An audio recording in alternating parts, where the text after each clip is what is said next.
Right, that's my ring. I've just had the file on it, and I've just gone around the edge, take off the little burr that was the surplus bit from the mould. Well, I had my file going, and it's come out really well, but I went and chipped it a little bit.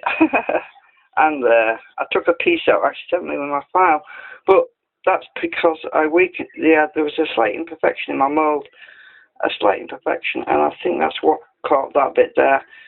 But anyway, it's a lot better, and the next one should be fine. As I say, the little thing that was on there, I was filing it and I caught it and it broke off. So yeah, well, it's exposed a small imperfection, but that's nothing really, and I didn't really let it harden enough, to be honest. It's still kind of soft, so I should have let it a bit. I should have left it a bit all day really to harden. I didn't. It's my fault really, because it does feel a bit soft still. But yeah, it's definitely a lot better now. Anyway, the next one I do should be even better, because I've just made a new silicone.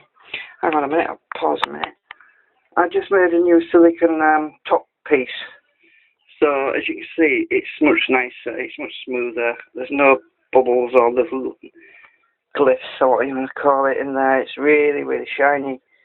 So that's going to make the next one I do even better. As you can see, when I let the light reflect on it, it's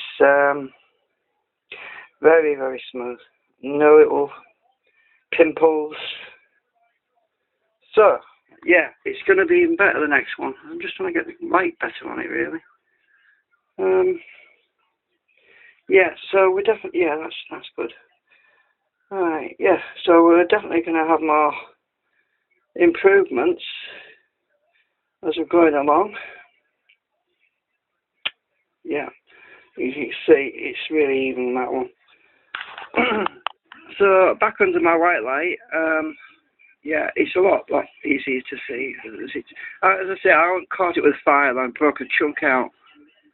But no worries, no worries. I mean, these things, these focusing rings, magnetic shields, they don't have to be 100% perfect, because there'll be some biasing. For example, I can stack more magnetite on one side and adjust them. You know, just like an old TV used to have a ferrite core.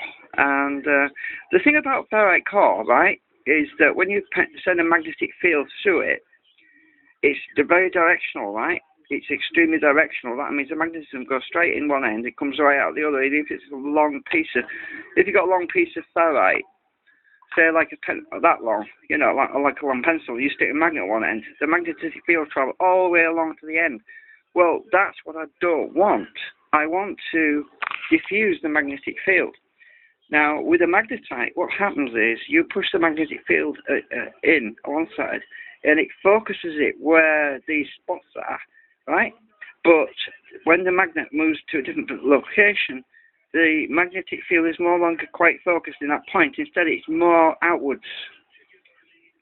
So you get a sort of diffused effect.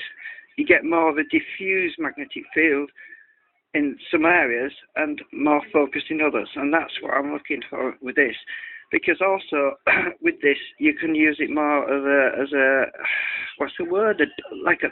Imagine a blunt pencil or a blunt knife, right? Well, basically the magnetite, it has that kind of effect. It dulls the sharpness of the magnetic field. Right, the magnetic field goes through, but it's not quite as sharp.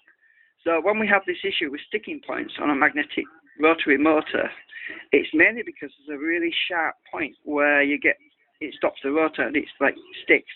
Well, this, because it diffuses the magnetic field in certain areas, it should eliminate some of that.